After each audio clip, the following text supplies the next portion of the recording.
సరే నన్ను పెళ్లి చేసుకుంటా చేసుకోవాలి.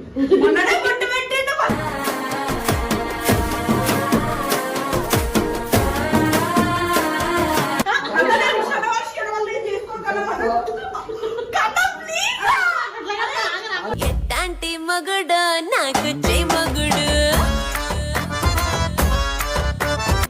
కన్నా వద్దు కానీ ఇగో అక్క మౌనిక నాకేం లేదు. దొంగ మగుడు మొండి మగుడు మోటు మగుడు మాయ మగుడు మంకు మగుడు పరికి మగుడు అప్పటికే వాళ్ళు సిట్టింగ్ కూడా వేశారు చూడ వాళ్ళు.